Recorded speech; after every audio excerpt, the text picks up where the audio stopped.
میں مبلغ بنوں سنتوں کا، خوب چرچا کروں سنتوں کا، ہو کرم بہر خاک مدینہ۔ الحمد للہ رب العالمین والصلاة والسلام علی سید المرسلین، اما بعد فاعوذ باللہ من الشیطان الرجیم، بسم اللہ الرحمن الرحیم۔ الصلاة والسلام علیک یا رسول اللہ وعلی آلک واصحابک یا حبیب اللہ۔ الصلاة والسلام علیک یا نبی اللہ وعلی آلک واصحابک یا نور اللہ۔ نبی رحمت شفیع امت صلی اللہ تعالی علیہ وآلہ وسلم کا فرمان رحمت ہے، جو کہ مجھ پر ایک مرتبہ درود پاک پڑھتا ہے اللہ تعالیٰ اس پر 10 رحمتیں نازل فرماتا ہے، اس کے 10 گناہوں کو معاف فرماتا ہے اور اس کے 10 درجات بلند فرماتا ہے۔ صلو علی الحبیب صلی اللہ تعالی علی محمد۔ اللہ کی رضا پانے اور ثواب بڑھانے کے لیے پہلے کچھ اچھی اچھی نیتیں کر لیتے ہیں۔ اول تاخیر اجتماع میں شریک رہیں گے، اہم باتیں لکھ لیں گے، حسب موقع عز و جل صلی اللہ تعالی علیہ وسلم رضی اللہ تعالی عنہ رحمت اللہ تعالی علیہ کہیں گے۔ میں بھی نیت کرتا ہوں اعلی کلمت الحق اللہ عز و جل کا کلمہ بلند کروں گا، کوشش کروں گا حتی الامکان لکھا ہوا دیکھ کر بیان کروں، نگاہیں نیچی رکھنے کی عادت بنانے کے لیے کوشش کروں گا حتی الامکان نگاہیں نیچی رکھ کر بیان کروں۔ میٹھے میٹھے اور پیارے پیارے اسلامی بھائیوں اور مدنی چینل کے ناظرین،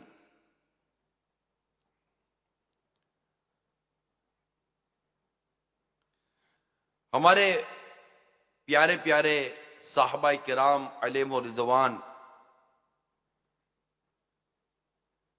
نے جس والہانہ عشق و محبت سے سرشار ہو کر جس شاندار انداز میں اپنے آقا و مولا مکی مدنی مصطفیٰ صلی اللہ تعالی علیہ وسلم سے اپنی محبت کا، اپنی عقیدت کا ایک اظہار کیا، وہ اپنی مثال آپ ہے۔ کیونکہ سرکار مدینہ صلی اللہ تعالی علیہ وآلہ وسلم سے ایک امتی کو کیسا تعلق ہونا چاہیے، ان سے کیسا عشق و محبت کا انداز ہونا چاہیے، اس کی بھرپور تعلیم و تربیت کا نصاب ہمیں صحابہ کرام علیہم رضوان کی سیرت پاک سے ملتا ہے۔ اپنی خواہشات قربان کر کر، اپنا گھر بار قربان کر کر، اپنا مال و اسباب قربان کر کے، یہاں تک کہ اپنی جان رحمت للعالمین کے اشاروں پر قربان کر کے وہ داستان عشق رقم کی کہ جس کی نظیر نہیں مل سکتی۔ جنگ بدر ہی کا ایک واقعہ، صحابہ کرام کا جو انداز تھا اور جو ایک مر مٹنے اور قربان ہونے کا جو ایک انداز تھا، کہ جنگ بدر کے موقع پر سرکار مدینہ صلی اللہ تعالی علیہ وسلم نے صحابہ کرام علیہم رضوان کے ساتھ مشورہ فرمایا، لشکر کفار کے مقابلے میں جنگ و قتال کے متعلق ان کی رائے طلب فرمائی۔ حضرت سعد بن عبادہ رضی اللہ تعالی عنہ نے عرض کی، یا رسول اللہ صلی اللہ تعالی علیہ وسلم، خدا کی قسم آپ ہمیں عدن تک لے جائیں تو ہم انصار میں سے کوئی ایک شخص بھی آپ کے حکم کی خلاف ورزی نہیں کر سکے گا۔ حضرت مقداد بن عمر رضی اللہ تعالی عنہ نے یوں عرض کیا، آقا ہم آپ کے ساتھ ہیں، اب جہاں چاہیں ہمیں لے جائیں، ہم کبھی بھی وہ بات اپنے منہ سے نہ نکالیں گے جو بنی اسرائیل نے حضرت موسیٰ علیہ السلام سے کہی تھی، قسم و ذات کی جس نے آپ کو حق کے ساتھ بھیجا، آپ کے ساتھ جائیں گے اور جہاں آپ جائیں گے آپ کے ساتھ مل کر مردانہ وار لڑیں گے۔ یہ صحابہ کرام علیہم رضوان کے جذبات کہ اپنی جان پیارے آقا صلی اللہ تعالی علیہ وآلہ وسلم کے نام پر قربان کرنا، یہ گویا کہ ان کی معراج ہوا کرتی تھی، کیونکہ یہ سرکار صلی اللہ تعالی علیہ وسلم سے اپنی جان سے بڑھ کر محبت کرتے تھے۔ حدیث پاک صحیح بخاری کی بڑی واضح ہے کہ تم میں کوئی اس وقت تک مومن نہیں ہو سکتا جب تک کہ میں اس کے نزدیک اس کے والد، اولاد اور تمام لوگوں سے محبوب نہ ہو جاؤں، نہیں ہو سکتا۔ ایک روز حضرت سیدنا فاروق اعظم رضی اللہ تعالی عنہ نے پیارے پیارے آقا مکی مدنی مصطفیٰ صلی اللہ تعالی علیہ وسلم سے عرض کی، آقا آپ میری جان کے علاوہ ہر چیز سے زیادہ محبوب ہیں، آپ میری جان کے علاوہ ہر چیز سے زیادہ محبوب ہیں۔ نبی پاک صلی اللہ تعالی علیہ وسلم نے فرمایا، اس کی قسم جس کے قبضے قدرت ہے میری جان ہے، تم میں سے کوئی کامل مومن نہیں ہو سکتا جب تک کہ میں اس کے نزدیک اس کی جان سے بھی زیادہ محبوب نہ ہو جاؤں۔ بس یہ سننا تھا کہ فاروق اعظم رضی اللہ تعالی عنہ نے عرض کیا، اس ذات کی قسم جس نے آپ پر کتاب نازل فرمائی، آپ میری جان سے زیادہ محبوب ہیں۔ اس پر سرکار صلی اللہ تعالی علیہ وسلم نے فرمایا، ہاں اب اے عمر، ہاں اب اے عمر، یعنی یہ عمر، ہاں اب ایمان کے کامل ہونے کا وہ مقام و مرتبہ آیا ہے کہ جب آقا صلی اللہ تعالی علیہ وسلم جان سے زیادہ محبوب ہو جائیں۔ ان سے عقیدت و محبت، عشق کا جو ایک انداز ہے صحابہ کر رہی ہے، اب کیا یہ انداز ہے؟ ایک طرف ایک صحابی اٹھ کر اپنے عشق کا اس طرح انداز کر رہے ہیں، یعنی اپنی جان ہتھیلیوں پر رکھ کر آقا صلی اللہ تعالی علیہ وآلہ وسلم کے ساتھ ہے کہ آپ ہمیں پیچھے ہٹنا نہیں پائیں گے، ہم آپ کے نام پر اپنی جان قربان کر دیں گے۔ میرے آقا اعلی حضرت امام علیہ سنت لکھتے ہیں، آقا کرو تیرے نام پہ جاں فدا، نہ بس ایک جاں دو جہاں فدا، دو جہاں سے بھی نہیں جی بھرا، آقا کرو کیا کروڑوں جہاں، کرو تیرے نام پہ جا فدا، نہ بس ایک جاں دو جہاں فدا، کرو تیرے نام پہ جا فدا، نہ بس ایک جاں دو جہاں فدا، دو جہاں سے بھی نہیں جی بھرا، دو جہاں سے بھی نہیں جی بھرا، کروں کیا کروڑوں جہاں نہیں، دو جہاں سے بھی نہیں جی بھرا، کروں کیا کروڑوں جہاں نہیں۔ تو یہ ایک انداز تھا صحابہ کرام علیہ رضوان کے عشق و محبت اور تعلق کہ اپنی جانیں قربان کر دیتے تھے سرکار صلی اللہ تعالی علیہ وسلم کی ایک اشارہ ابرو پر جان قربان کر، آپ کے نام پر عشق رسول۔ یہ صحابہ کرام علیہ رضوان کے دلوں کی دھڑکن بن چکا تھا، اپنے پیارے آقا صلی اللہ تعالی وسلم کی محبت و غلامی میں اتنے منہمک اور مستغرق ہو چکے تھے کہ انہیں دنیا کی کسی چیز اور کسی نسبت سے کوئی غرض نہ تھی، وہ سب کچھ برداشت کر سکتے تھے، لیکن انہیں کبھی یہ گوارا نہ تھا کہ کوئی ان کے دلوں کے چین رحمت کونین صلی اللہ تعالی وسلم کی شان اقدس میں ادنا سے بھی ادبی کی جرت بھی کر جائے، یہ گوارا نہ تھا صحابہ کرام علیہ رضوان کو۔ عروہ بن مسعود رضی اللہ تعالیٰ عنہ کہتے ہیں، جب قریش نے انہیں ایمان لانے سے پہلے صلح حدیبیہ کے سال نبی اکرم صلی اللہ تعالی علیہ وسلم کی خدمت میں بھیجا، انہوں نے صحابہ کرام علیہ رضوان سے نبی اکرم نور مجسم صلی اللہ تعالی علیہ وسلم کی جو بے پناہ تعظیم دیکھی۔ انہوں نے دیکھا کہ نبی پاک صلی اللہ تعالی علیہ وسلم جب بھی وضو فرماتے تو صحابہ کرام علیہ رضوان وضو کا پانی حاصل کرنے کے لیے بے حد کوشش کرتے، حتیٰ کہ قریب تھا کہ وضو کا پانی نہ ملنے کے سبب لڑ پڑے۔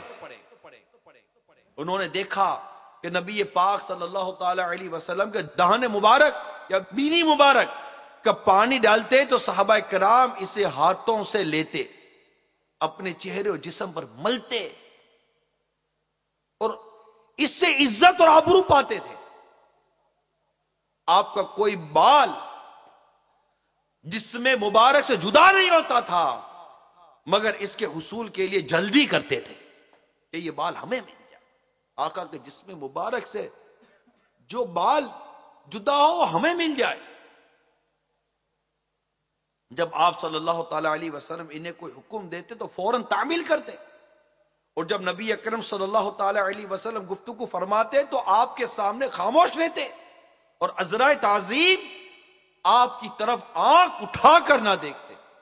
جب عروہ بن مسعود مشرکوں کے گروہ میں واپس گئے تو انہیں کہا، ایک گروہ قریش، میں بڑے بڑے متکبر، مغرور اور سلاطین اور بادشاہوں کی مجلسوں میں رہا ہوں، ان کی صحبتیں اٹھائی، میں قیصر و کسریٰ اور نجاشی کے درباروں میں گیا ہوں اور رہا ہوں، لیکن میں نے ان میں سے کسی بھی بادشاہ کے کسی بھی خدمتگار کو ایسا ادب و احترام کرتے نہیں دیکھا جیسا کہ محمد کے صحاب ان کا ادب و احترام کرتے ہیں۔ جب وہ اپنے دہن مبارک سے لعاب شریف نکالتے ہیں تو صحابہ کرام علیہ رضوان اسے اپنے ہاتھوں میں لے کر اپنے رخساروں پر ملتے ہیں۔ جب کسی ادنا اور معمولی کام کا حکم دیتے تو اس کی تعمیل کے لیے بزرگ ترین صحابہ بھی سبقت لے جانے کی کوشش کیا کرتے۔ جب ان کے حضور کوئی بات کرتا تو وہ آواز کو پست کر کے بات کرتے تھے، اور جب وہ گفتگو فرماتے تو تمام لوگ انتہائی ادب و احترام کے ساتھ سنتے ہیں اور نگاہ ملا کر بات نہیں کرتے۔ ان کے روئے مبارک پر کوئی نگاہ نہیں جما سکتا۔ جب وضو کرتے ہیں تو وضو کا پانی زمین پر نہیں گرنے دیتے، بلکہ لپک لپک کر اپنے ہاتھوں پر لے لیتے ہیں۔ جب داڑھی شریف میں اور سر اقدس میں کنگھی فرماتے اور کوئی منہ مبارک جسم شریف سے الگ ہوتا تو اس بال شریف کو عزت اور احترام کے ساتھ تبرک جان کر لے لیتے اور اس تبرک کی حفاظت کرتے تھے۔ یہ وہ حالات ہے جن کا میں نے مشاہدہ کیا۔ عروہ بن مسعود یہ سب باتیں بیان کرنے کے بعد قوم قریش کے سامنے صحابہ کرام کی شجاعت، مردانگی، یکجہتی، جذبہ جہاد، شوق شہادت، آپس میں ایک دوسرے کے ساتھ ایثار و محبت کا جذبہ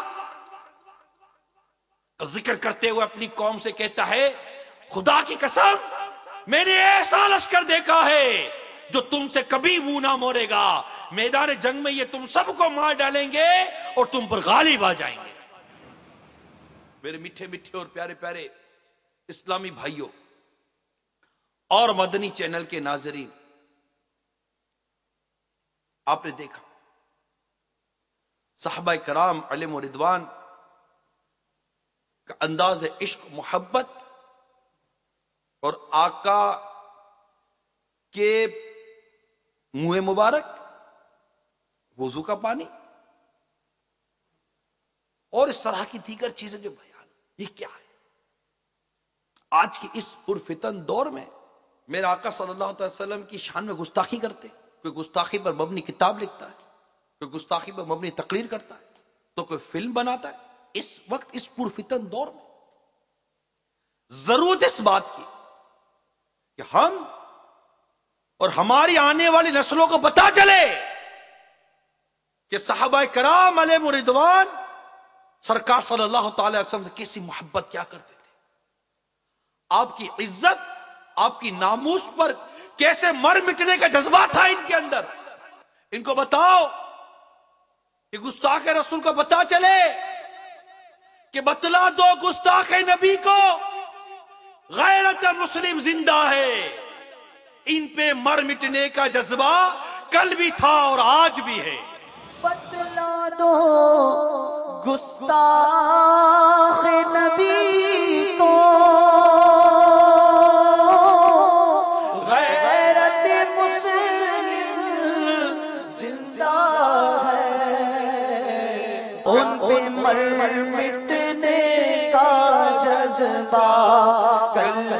تھا اور آج بھی ہے، ان پہ مر مٹنے کا جذبہ کل بھی تھا اور آج بھی ہے۔ آج سے کچھ عرصے قبل ایک اور اس طرح کی گندی تحریک چلی کہ خاکوں کے حوالے سے تحریک چلائی گئی، اور اس میں بھی نیٹ کو استعمال کیا گیا، میڈیا، الیکٹرانک میڈیا استعمال کیا گیا۔ اس وقت بھی دعوت اسلامی کے ہفتہ وار سنتوں برے اجتماع میں مستخان رسول کے خلاف سنتوں بھرا بیان ہوا، اور یہ انداز تو دعوت اسلامی کا چلتا ہی چلا آ رہا ہے، اور جس انداز سے دعوت اسلامی عشق رسول صلی اللہ تعالی علیہ وسلم کی شمع مزید جلاتی چلی جا رہی ہے، وہ اپنی مثال آپ ہے۔ لیکن اب ان دنوں ایک بار پھر غیر مسلموں نے پھر عاشقان رسول کے جذبات کو مجروح کیا، اور کہتے کہ ایسی فلم بنائی جس میں میرے آقا صلی اللہ تعالی علیہ وسلم کی گستاخیاں ہیں۔ اللہ تبارک و تعالی ان بدبختوں کو نیست و نابود فرمائے، ان کو تباہ و برباد کرتے۔ میرے آقا صلی اللہ تعالی علیہ وسلم کی شان میں گستاخی کرنے والا بچ نہیں سکتا، وہ اپنے کیفر کردار تک پہنچے گا، اللہ نے چاہا تو ضرور پہنچے گا، اس کا انجام دنیا دیکھے گی، اس کا انجام دنیا دیکھے گی۔ اپنے بچوں کو، اپنی نسلوں کو بتاؤ کہ ہمارے آقا صلی اللہ تعالی وسلم کا مقام و مرتبہ کیا ہے، صحابہ کرام علیہم رضوان کس طرح سرکار صلی اللہ تعالی علیہ وسلم کی عزت و ناموس پر اپنی جان قربان کرتے، مر مٹتے۔ حضرت عبد الرحمن بن عوف رضی اللہ تعالی عنہ مشہور اور بڑے صحابہ کرام میں سے تھے، فرماتے میں بدر کی لڑائی میں میدان میں لڑنے والوں کی صف میں کھڑا تھا، میں نے دیکھا میرے دائیں بائیں انصار کے دو ننھے منھے کمسین لڑکے تھے۔ مجھے خیال ہوا کہ اگر قوی و مضبوط لوگوں کے درمیان ہوتا تو اچھا تھا، ضرورت کے وقت ایک دوسرے کی مدد کر سکتے۔ میرے دونوں جانب بچے ہیں، یہ کیا مدد کر سکیں گے؟ اتنے میں دونوں لڑکوں میں سے ایک نے میرا ہاتھ پکڑ کہا، چچا جان تم ابو جہل کو پہچانتے ہو؟ میں نے کہا ہاں پہچانتا ہوں، تمہیں کیا کام ہے؟ اس نے کہا مجھے معلوم ہوا ہے کہ وہ رسول پاک صلی اللہ علیہ وسلم کی شان میں گالیاں بکتا ہے، گستاخی کرتا ہے میرے آقا کی شان میں۔ اس ذات پاک کی قسم جس کے قبضے قدرت میں میری جان ہے، اگر میں اس کو دیکھ لوں تو میں اس سے جدا نہیں ہوں گا یہاں تک کہ وہ مر جائے یا میں مر جاؤں۔ مجھے اس کے سوال اور جواب پر تعجب ہوا۔ اتنے میں دوسرے نے یہی سوال کیا جو پہلے نے کہا تھا، وہی اس نے کہا، اتفاقاً ابو جہل میدان میں مجھے نظر آ گیا۔ میں نے ان دونوں سے کہا وہ تمہارا مطلوب جس کے بارے میں تم مجھ سے سوال کر رہے ہو وہ جا رہا ہے۔ دونوں یہ سن کر تلواریں ہاتھ میں لیے ہوئے ایک دم بھاگ گئے اور جا کر اس پر تلوار چلائی اور اس ابو جہل کو قتل کر دیا۔ دشمن احمد پہ شدت کیجئے، دشمن آقا پہ شدت کیجئے، دشمن احمد پہ شدت کیجئے، ملحدوں کی کیا مروت کیجئے، ملحدوں کی کیا مروت کیجئے، غیظ میں جل جائے دینوں کے دل، یا رسول اللہ کی حسرت کیجئے۔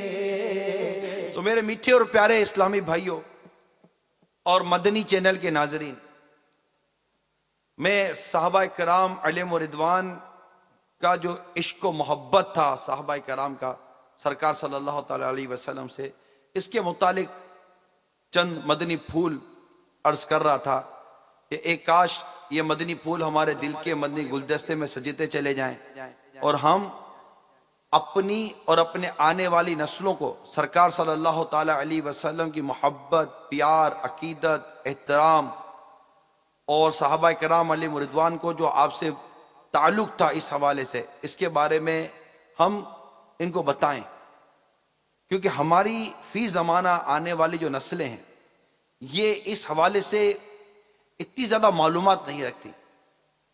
یہ ہماری ذمہ داری ہے اور اللہ کرے کہ ہم اپنی اس ذمہ داری کو پوری کرنے میں کامیاب ہو جائیں اور ہم صحابہ کرام علیہ رضوان نے جس طرح اپنا جان و مال قربان کیا، سرکار صلی اللہ تعالی علیہ وسلم، صدیق اکبر رضی اللہ تعالی عنہ کی جان نثاری کے واقعات کتابوں میں دیکھ کر آپ ان کو بیان کیجئے کہ کس طرح صدیق اکبر رضی اللہ تعالی عنہ نے سرکار صلی اللہ تعالی علیہ وسلم کے ساتھ ہجرت کی اور کس طرح سرکار صلی اللہ تعالی علیہ وسلم پر اپنی جان قربان کرنے والے اقدامات کیے، یعنی جان قربان کرنے کا جذبہ تھا. پھر سرکار صلی اللہ تعالی علیہ وآلہ وسلم کی انداز کو اختیار کرنا، یہ بھی عشق و محبت کے ایک انداز تھا. بات صدیق اکبر رضی اللہ تعالیٰ عنہ کی چلی تو یہ انداز تھا کہ اپنے وصال سے چند گھنٹے پہلے اپنی شہزادی ام المومنین عائشہ صدیقہ رضی اللہ تعالی عنہا سے دریافت کیا کہ رسول پاک صلی اللہ تعالی وسلم کے کفن میں کتنے کپڑے تھے. حضور صلی اللہ تعالی وسلم کی وفات شریف کس روز ہوئی؟ اس سوال کی وجہ یہ تھی کہ آپ کی آرزو تھی کہ کفن اور یوم وصال میں حضور کی موافقت ہو جائے، یعنی جو میرے آقا صلی اللہ تعالی وسلم کو عطا ہوا ایک کاش مجھے بھی ویسا ہی عطا ہو جائے. حیات میں سرکار صلی اللہ تعالی علیہ وسلم کا اتباع تھا اور انتقال کے وقت بھی میرے آقا صلی اللہ تعالی وسلم کی اتباع کی نعمت نصیب ہو جائے. یہ انداز تھا، یہ بتانے کی بات ہے. ہمارے آنے والی نسلوں کو ان چیزوں کے بارے میں اتنا پتہ نہیں ہے. ان کا جو اس وقت انداز تعلیم اس وقت جو دنیا میں چل رہا ہے یہ کن لوگوں کا ہے؟ ہماری آنے والی نسلیں کیا پڑھ رہی ہیں؟ ان کو یہ باتیں کب پتہ چلیں گی؟ اس طرح کے کچھ واقعات ہو جاتے ہیں. اللہ تعالیٰ ایسے واقعات سے ہم سب کو محفوظ فرمائے. جس قدر اس طرح کے واقعات ہم بیان کریں گے انشاءاللہ تعالیٰ ہماری آنے والی نسلوں کی آنکھیں کھلیں گی، خود ہمیں پتہ چلے گا کہ ایسا انداز تھا صحابہ کرام علیہ رضوان کا، ایسی محبت تھی، ایسی وارفتگی تھی، ایسے قربان ہوتے تھے سرکار صلی اللہ تعالی وسلم پر. جیسے کہ ابھی عروہ بن مسعود رضی اللہ تعالی عنہ کا میں نے بیان کیا، جو انہوں نے دیکھا کس طرح سرکار صلی اللہ تعالی وسلم کے جسم مبارک سے بال جدا ہوتا تو اس بال پر کس قدر نثار ہوتے تھے صحابہ کرام علیہ رضوان، بال پر نثار ہو جاتے تھے. نام کی بات ہی کیا بات ہے جب بال پر نثار ہونا تھا. مقام حدیبیہ میں سرکار صلی اللہ تعالی وسلم نے اپنے منہ مبارک بنوا کر تمام منہ مبارک ایک سبز درخت پر ڈال دیے.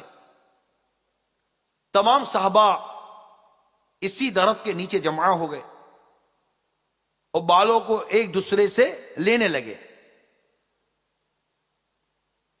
حضرت ام عمارہ رضی اللہ تعالی عنہا کہتی ہیں میں نے بھی چند بال حاصل کر لیے. سرکار صلی اللہ تعالی وسلم کے وصال ظاہری کے بعد جب کوئی بیمار ہوتا تو میں ان مبارک بالوں کو پانی میں ڈبو کر پانی مریض کو پلاتی، اللہ رب العزت اسے صحت عطا فرما دیتا. یہ ہے منہ مبارک کی شان. ہے نا فتاوی رضویہ شریف میں منہ مبارک کے حوالے سے میرے آقا اعلیٰ امام اہل سنت مجدد دین و ملت پروانہ شمعی رسالت مولانا شاہ امام احمد رضا خان علیہ رحمت الرحمان کی کچھ عبارتیں پڑھی تھی جو بڑی عشق و محبت میں ڈوبی ہوئی اور بہت ہی مدینہ مدینہ عبارتیں، جس سے انشاءاللہ آقا مدینہ صلی اللہ تعالی علیہ وآلہ وسلم کی مزید شان و عظمت ہمارے دل میں پیدا ہوگی اور آپ سے تعلق رکھنے والے تبرکات شریف کی مزید تعظیم ہمارے دل میں پیدا ہوگی. امام اہل سنت فرماتے ہیں کہ نبی پاک صلی اللہ تعالی علیہ وسلم کے آثار و تبرکات شریفہ کی تعظیم دین مسلمان کا فرض عظیم ہے. یہ یاد رکھیے گا. پھر ایک روایت نقل کرتے ہیں آگے چل کر کہ رسول پاک صلی اللہ تعالی علیہ وسلم کی تعظیم میں سے ہے ان تمام اشیاء کی تعظیم جس کو نبی پاک صلی اللہ تعالی علیہ وسلم سے کچھ علاقہ ہو، یعنی کچھ تعلق ہو، اور جسے نبی پاک صلی اللہ تعالی وسلم نے چھوا یا جو حضور کے نام پاک سے مشہور ہو تو اس کی تو بات ہی کچھ اور ہوتی ہے نا. یہاں تک برابر ائمہ دین و علماء معتمدین نالے اقدس کی شبیہ، جس کو ہم نالے پاک کا نقش کہتے ہیں نا، نقش نالے پاک، نالے اقدس کی شبیہ و مثال کی تعظیم فرماتے رہے، اور اس سے صدہا عجیب مددیں پائیں. ایسی ایسی مددیں ہوئی ہیں اس نالے پاک کی تعظیم کے صدقے میں. ضرورت ہے آج ان باتوں کی. آقا صلی اللہ علیہ وسلم کی نالے پاک ہمارے سروں کا تاج ہے. سر پہ جو رکھنے کو مل جائے نالے پاک ہے حضور، ہاں پھر کہیں گے ہاں تاجدار ہم بھی ہیں. تو اس نالے پاک کے صدقے میں کیسی کیسی مددیں پائی ہیں، اور اس کے باب میں مستقل، یعنی اس موضوع پر مستقل کتابیں لکھی گئی ہیں. پھر لکھتے ہیں پھر ردائے اقدس، جبائے مقدسہ و امامہ مکرمہ پر نظر کیجئے. پھر ان تمام آثار و تبرکات شریفہ سے ہزاروں درجے اعظم والا و اکرم والا حضور صلی اللہ تعالی وسلم کے ناخن پاک کا تراشا ہے. تراشا کہ یہ سب ملبوسات تھے، جبہ مبارک، امامہ مبارک، یہ سب ملبوسات تھے، اور یہ ناخن پاک کا تراشا یہ تو جزو بدن ہے، آقا کے بدن کا حصہ ہے. اور اس سے اجر و اعظم و عرفہ و اکرم میرے آقا صلی اللہ تعالی وسلم کی ریش مبارک کے منہ مطہر ہیں. مسلمان کا ایمان گواہ ہے کہ 7 آسمان و زمین، یعنی 7 آسمان و زمین اس ایک منہ مبارک کی عظمت کو نہیں پہنچتے. اور ابھی تصریحات ائمہ سے معلوم ہو لیا کہ تعظیم کے لیے نہ یقین درکار ہے نہ کوئی خاص سند، بلکہ صرف نام پاک سے اس شے کا اشتہار کافی ہے. ایسی جگہ بے ادراک سنت تعظیم سے باز نہ رہے گا مگر بیمار دل، پر آزار دل، جس میں نہ عظمت شان محمد رسول اللہ صلی اللہ تعالی وسلم بروجہ کافی، نہ ایمان کامل. اس طرح کی اعلی حضرت امام اہل سنت نے یہاں فتاوی رضویہ میں بڑی پیاری وضاحت فرمائی. یہ میں نے فتاوی رضویہ جلد 21 صفحہ نمبر 414 سے میں نے بیان کیا، اور یہ فتویٰ 420 تک ہے. اس سے بڑے پیارے مدنی پھول ہے. میٹھے اور پیارے اسلام بھائیوں، اللہ تعالی ہمیں اس کا مطالعہ کرنے کی توفیق عطا فرمائے، اور سرکار صلی اللہ تعالی وسلم کے منہ مبارک کی تعظیم اور عظمت مزید ہمارے دلوں میں پیدا فرمائے. میرے میٹھے اور پیارے اسلامی بھائیوں، میں عرض کر رہا تھا کہ صحابہ کرام علیہ رضوان کے عشق و محبت کے اپنے اپنے انداز تھے. جنگ بدر میں سیدنا فاروق اعظم رضی اللہ تعالیٰ عنہ کا حقیقی ماموں عاص بن ہشام بن مغیرہ غصے میں بھرا ہوا جنگ کے لیے میدان میں نکلا. فاروق اعظم رضی اللہ تعالیٰ نے بڑھ کر مقابلہ کیا، اور بھانجے نے ماموں کے سر پر ایسی تلوار ماری کہ سر کو کاٹتی ہوئی جبڑوں تک اتر گئی. اور فاروق اعظم رضی اللہ تعالیٰ عنہ نے قیامت تک کے لیے یہ نذیر قائم فرما دی کہ قبیلہ اور رشتہ داری سب کچھ محبت رسول پر قربان ہے. جان ہے عشق مصطفیٰ،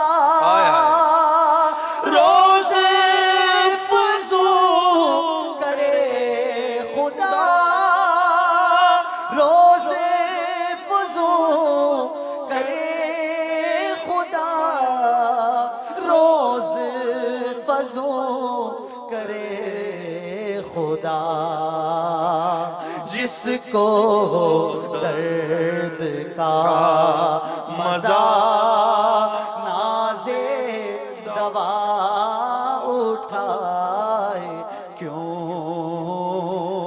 جس کو درد کا مزہ نازے دوا اٹھائے کیوں۔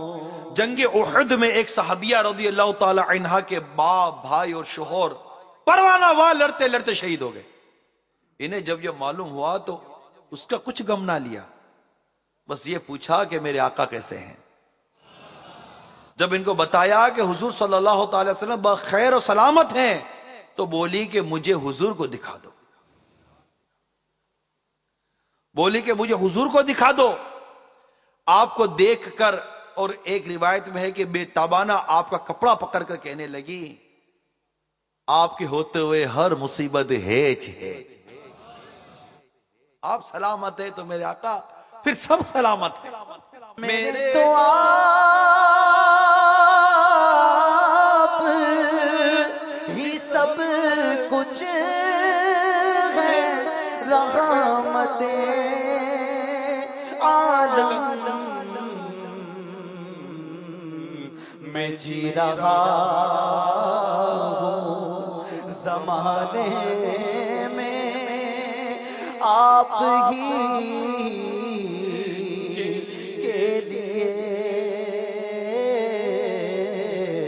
میں جی رہا ہوں، زمانے میں آپ ہی کے لیے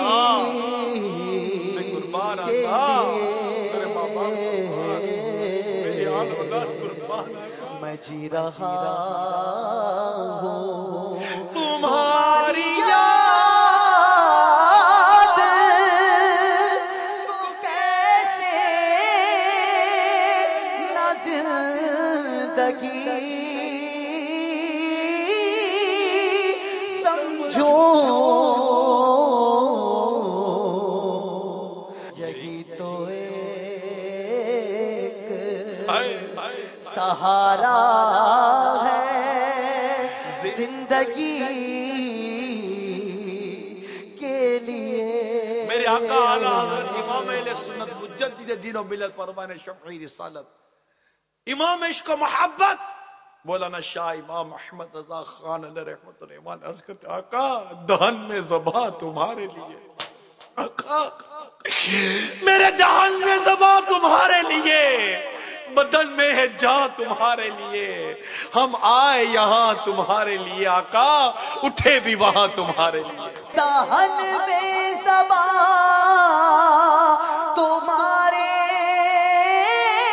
لیے، بدن میں ہے جان تمہارے لیے، ہم آئے یہاں تمہارے لیے، اٹھے بھی وہاں تمہارے لیے۔ اور وہاں بھی آقا صبا وہ چلے، وہ چلے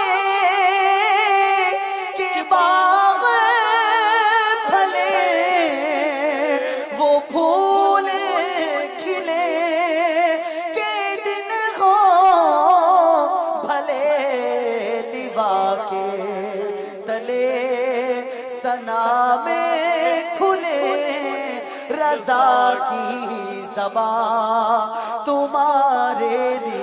دنیا بھر میں عشق و محبت کا پرچم لیے، عشق و محبت کی داستانیں لیے، اپنے آقا سے عشق و محبت کا ثبوت دیتے ہوئے آج دنیا بھر میں عاشقان رسول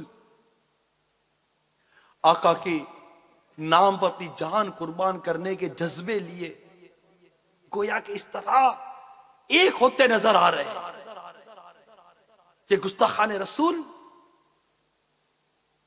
تم باز آ جاؤ، اپنی بربادی کو دعوت مت دو، یاد رکھو تم تباہ و برباد ہو جاؤ گے، کہ اس سے پہلے بھی گستاخی کرنے والے تباہ و برباد ہو گئے، تم خود اپنی گزری ہوئی تاریخ سے سبق حاصل کرو۔ اے دعوت اسلامی کے مختلف ہفتہ وار اجتماع میں جمع ہو کر سننے والے اسلامی بھائیوں، گستاخوں کا انجام بڑا ہی برا ہوا. سب سے پہلے ابو لہب کا انجام کیا ہوا, ابو جہل کا انجام کیا ہوا, شاہ فارس کا انجام کیا ہوا, کہ جب رسول پاک صلی اللہ تعالی علیہ وسلم نے مدینہ منورہ سے بادشاہوں کے نام فرامین لکھے تو ایک فرمان شاہ فارس کو بھی لکھا جس میں حضور صلی اللہ تعالی علیہ وسلم اس کو اسلام کی دعوت پیش کی. اس بدبخت نے میرے آقا صلی اللہ تعالی وسلم کے نام مبارک کو پڑھ کر غصے میں پرزے کر دیا. یہ نامہ مبارک کیا چاک کیا, گویا اس نے اپنی جان و تن کو چاک کر دیا. اس کم بخت نے میرے آقا صلی اللہ تعالی وسلم کے نام مبارک کو نہیں پھاڑا بلکہ اپنی سلطنت کو حرف غلط کی طرح صفحہ ہستی سے مٹا دیا. حدیث پاک میں ہے, ابن عباس رضی اللہ تعالی عنہما سے مروی ہے, رسول اکرم صلی اللہ تعالی علیہ وسلم نے ایک مرد کے ہاتھ اپنا یہ مبارک مکتوب بحرین کے دینے کو بھیجا. وہ خط کسریٰ کو دیا, کسریٰ نے اس کو پڑھا تو پارا پارا کر دیا. رسول پاک صلی اللہ تعالی علیہ وسلم نے ارشاد فرمایا وہ بالکل ٹکڑے ٹکڑے کر دیے جائیں گے. میرے آقا کی زبان مبارک سے نکل گیا. آپ کی دعا قبول ہوئی. کسریٰ کا بیٹا اپنے باپ کو قتل کرنے کے در پہ ہو گیا. میں اس واقعے کو مختصر کر کے بیان کرتا ہوں. یہ گستاخ رسول اپنے کیفر کردار سے غافل شاہ فارس, جس نے غرور و تکبر کے ساتھ میرے آقا صلی اللہ تعالی علیہ وسلم کے مبارک مکتوب کو پرزے کیا. اب اس کا کیا ہونا تھا, بلکہ ایسا یہ عجیب ایسا بدبختی اس پر غالب تھی کہ اس پر بھی صبر نہ کیا, بلکہ اپنے صوبے شاہ یمن کو حکم دیا کہ بہت جلد 2 سپاہی بھیج کر روانہ کرو اور معاذ اللہ یعنی میرے آقا صلی اللہ علیہ وسلم کو شہید کرو. معاذ اللہ ثم معاذ اللہ. اور وہ 2 سپاہی نکلے. میرے آقا صلی اللہ علیہ وسلم کو ان کی آمد کی اطلاع ملی. کچھ دنوں کے بعد جب وہ سرکار صلی اللہ علیہ وسلم کی بارگاہ میں حاضر ہوئے تو راوی کہتے ہیں کہ عالم یہ تھا کہ آقا صلی اللہ علیہ وسلم کے روب سے ان کی ہاتھوں میں ریشہ, پاؤں میں جنبش اور زبان میں لکنت طاری ہو گئی. انہیں بٹھایا گیا, بجائے اس کے کہ وہ بیٹھے اوندھے منہ گر پڑے. ان کو اٹھایا گیا اور فرمایا کہاں سے آئے ہو, کیا مطلب. انہوں نے اپنا سارا مطلب ہی بیان کر دیا. ہم لوگ اس لیے آئے تھے. فرمایا تمہارا بادشاہ آج رات کو قتل ہو گیا ہے, اس کے بیٹے نے اس کو قتل کر دیا. جاؤ شاہ یمن کو شاہ فارس کے قتل کی خبر کر دو. یعنی میرے آقا صلی اللہ علیہ وسلم کو تو پتہ چل گیا تھا کہ وہ قتل کر دیا گیا.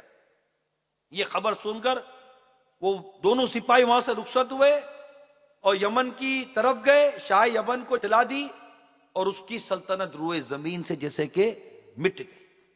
حضرت ابو ہریرہ رضی اللہ تعالیٰ عنہ سے روایت ہے, رسول اکرم صلی اللہ تعالی علیہ وسلم نے ارشاد فرمایا میری امت میں مجھ سے بہت محبت کرنے والے وہ لوگ ہیں جو میرے بعد ہوں گے. ان میں سے ہر ایک تمنا کرے گا کہ اپنے گھر بار مال کے عوض مجھے دیکھ لیتا. کیسی پیاری حدیث ہے. مفتی احمد یار کا نعیمی اس حدیث کی شرح میں فرماتے ہیں اس فرمان عالی میں تا قیامت ہم جیسے دور و مہجور مسلمانوں کی عزت افزائی ہے. لیکن یاد رکھو اس فرمان پاک کا ہرگز یہ مقصد نہیں کہ باقی لوگ حضرات صحابہ سے افضل ہوں گے, بلکہ مقصد یہ ہے کہ ان کو بین دیکھے مجھ سے محبت بہت ہی زیادہ قابل قدر ہوگی. یعنی بین دیکھے کی محبت. نوعیت محبت میں افضلیت اور چیز ہے, کیفیت میں افضلیت کچھ اور. تمام امت ایک صحابی کے گرد جو قدم سے جو مٹی گرد اڑتی ہے اس تک بھی نہیں پہنچ سکتی.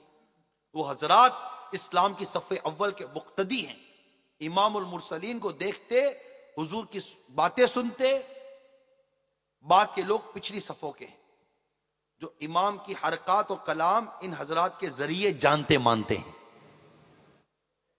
الغرض یہ تمنا کریں گے کہ ہماری جان مال اولاد سب کچھ فدا ہو جائے، مگر ایک نظارہ میرے آقا کا میسر آ جائے، تیرے نام پر ہو قربان میری جان جانے جانا، وہ نصیب سر کٹانا مدنی مدینے والے۔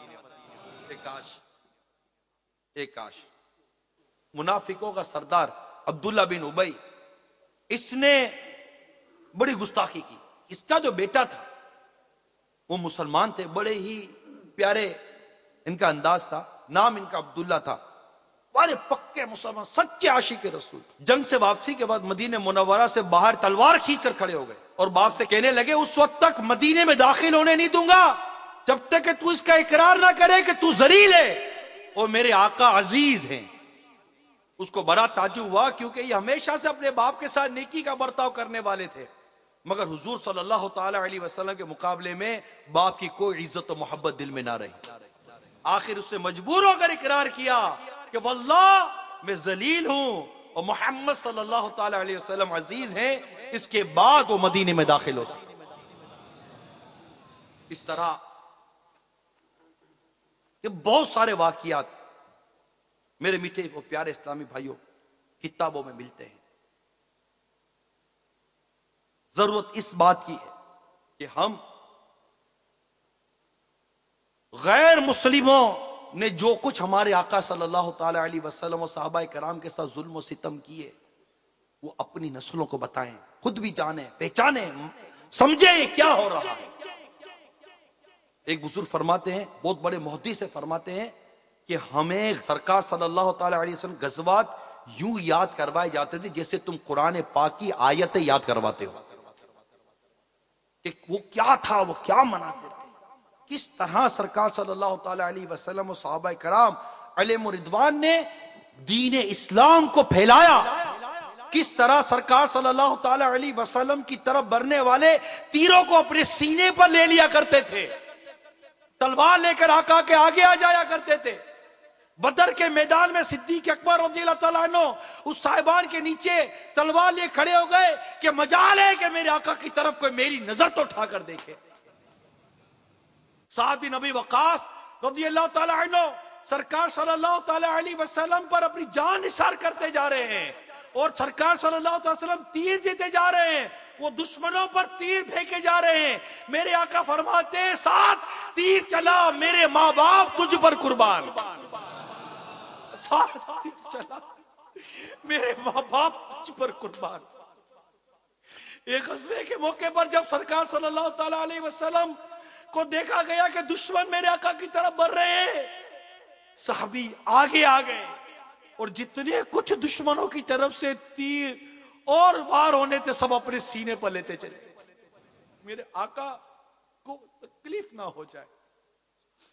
ارے اپنی گردن کٹوا دیتے مگر اس بات کو گوارا نہ کرتے کہ میرے آقا کے قدم مبارک میں کانٹا بھی چبھ جائے۔ دل ہے وہ دل جو تیری یاد سے معمور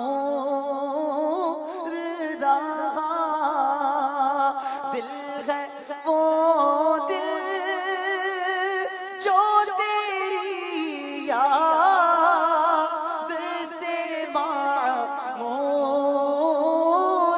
رہا، سر ہے وہ سر جو تیرے قدموں پہ قربان گیا، سر ہے وہ سر جو تیرے قدموں پہ قربان گیا۔ اے عاشقان رسول، آؤ نیکی کی دعوت کی مزید دھومیں مچائیں، مدنی قافلوں کی مزید دھومیں مچائیں اور عشق و محبت کے یہ خوبصورت اور پیارے واقعات ہم ایک ایک کے کانوں تک پہنچائیں۔ الحمدللہ عز و جل اس بات کو ہم سراہتے ہیں کہ ہماری حکومت پاکستان نے اس گستاخانہ فلم جو بنائی گئی اس پر احتجاج کرتے ہوئے، تعطیل کا اعلان کرتے ہوئے یوم عشق رسول منانے کا اعلان کیا،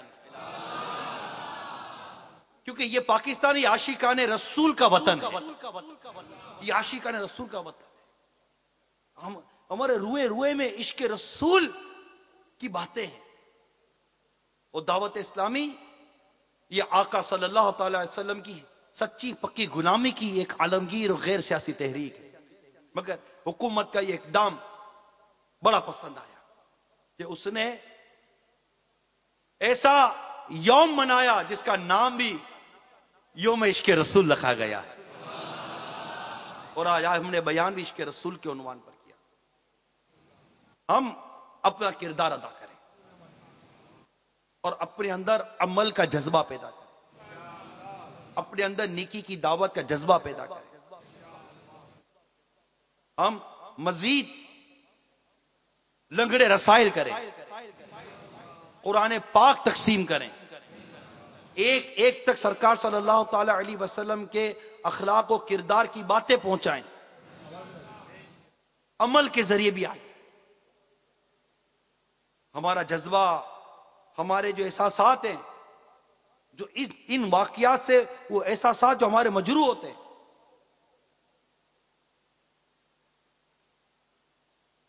اس کا بیان، اس کا ذکر، اس پر جو ہماری کیفیت ہے اس کا اظہار، مگر اس کے ساتھ ساتھ اپنے عمل کے ساتھ بھی ہم کو آگے آنا چاہیے، اور ان غیر مسلموں کا ہر طرح سے ہمیں بائیکاٹ کرنا چاہیے۔ ہمیں دیکھ کر کوئی دور سے کہے کہ یہ عاشق رسول جا رہا ہے، آج تو بس کر ڈالو یار، آج کر ڈالو یار، بس ایسے ہو جاؤ، کیونکہ رات کے اندھیرے بھی آتا دیکھے تو بس اس کو نظر بھی کم آتا ہو، اندھیرا بھی ہو، پھر بھی دور سے دیکھ کر کے کہہ دے کہ لگتا ہے کوئی عاشق رسول جا رہا ہے۔ اتنا تو فنا ہو جاؤں آقا میں تیری ذات عالی میں، اتنا تو فنا ہو جاؤں آقا میں تیری ذات عالی میں، جو مجھ کو دیکھ لے اس کو تیرا دیدار ہو جائے۔ یہ ماحول ہمیں ایسا عشق رسول کا عملی نمونہ بنا دیتا ہے کہ آقا کی یاد دل میں رہتی ہے۔ جب بھی آئینے کے سامنے آئیں گے، امامہ پہنیں گے، داڑھی پر کنگھی کریں گے، سر میں تیل لگا کر بیچ کی مانگ نکالیں گے، زلفیں رکھیں گے، مدنی حلیہ پہنیں گے، اور طرح طرح کے مسواک والے اور ساری سنتوں پر عمل کریں گے، تو جو نہ بھولا ہم غریبوں کو رضا، یاد اس کی اپنی عادت کیجیے۔ ایسا گھما دے او دل کی ویلا میں، خدا ہمیں ڈھونڈا کرے پر اپنی خبر کو خبر نہ ہو، ڈھونڈا کرے پر اپنی خبر کو خبر نہ ہو۔ مدنی چینل پر آنے والے سلسلوں کو دیکھیے، اپنے بچوں کو دکھائیے، اپنے گھر کی اسلامی بہنوں کو دکھائیے، تاکہ ہم سرکار صلی اللہ تعالی علیہ وسلم کی تعلیمات، اسلام کی تعلیمات، عشق و محبت کے جو تقاضے ان کو سمجھیں اور اس کے مطابق اپنی زندگی گزارنے کی کوشش کریں۔ اللہ تعالی ہم سب کو عمل کرنے کی توفیق عطا فرمائے، آمین بجاہ النبی الامین صلی اللہ تعالی علیہ وآلہ وسلم۔ صلو علی الحبیب۔ میں مبلغ بنوں سنتوں کا، خوب چرچا کروں سنتوں کا، ہو کرم بہر خاک مدینہ